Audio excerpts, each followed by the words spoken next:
Whenever you are ready. Okay, so over here is your airway when you're not having a problem. We're paying attention to the size of this triangle created by the vocal cords, because the only way for air to get into the lungs is through that triangle down the trachea or windpipe into the lungs.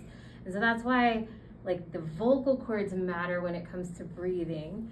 And so what should happen in a normal state is that the harder you run, when you inhale, the wider open the triangle should get to promote airflow into your lungs so that you can breathe faster because you're exercising hard. But what happens when you have this problem called exercise-induced laryngeal obstruction is that when you are participating in really high intensity exercise, instead of getting to do that through a wider open triangle than your baseline, you start having to do it through a really narrow space, and that is going to limit your ability to do what you're otherwise physically capable of because you just can't breathe, right? The breathing is the rate limiting factor. And so let me kind of show you what's happening to you at the end of that sprint when you actually maxed out the treadmill in terms of speed. And I think I made you start running at that speed up a hill because you were still going. Yeah. And I think obviously you had more left in you, but the breathing was the limiting thing, right? So this is hard because it's moving around a lot, but basically the triangle in general looks more narrow, right? I know it's bouncing around, but whenever it kind of pinches in towards each other, that's an inhale. So in, out, in, out, in, out, in, out, in, and that's literally the opposite of normal. It should be opening wider when you inhale.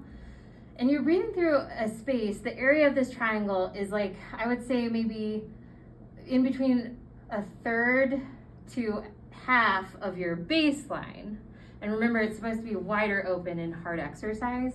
When the triangle is half open, we've done a work of breathing study to quantify this. Your body has to work not just twice as hard to breathe, but 4 times as hard to breathe. And when the triangle is only a third of normal, your body has to work 9 times as hard to breathe.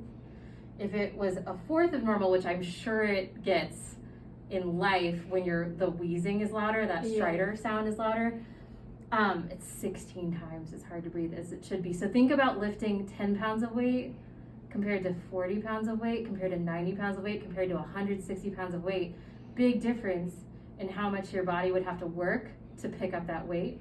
And that's actually a really accurate analogy for how much harder your body has to work to breathe when you're breathing through the narrow space. So it makes it really unfair when you're trying to be a competitive runner, because we all have a limited amount of energy, right? Sure. And yours is going mainly to breathing. When this problem kicks in, you're wasting massive amounts of energy just trying to suck air into your lungs to keep your oxygen saturation normal.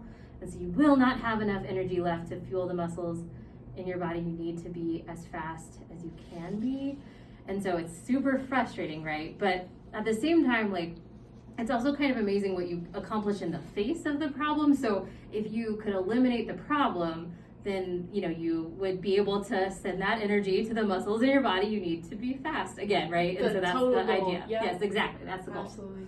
Okay, Thank cool. you for your Yeah. explanation. Yeah, absolutely. That was perfect. Thank you.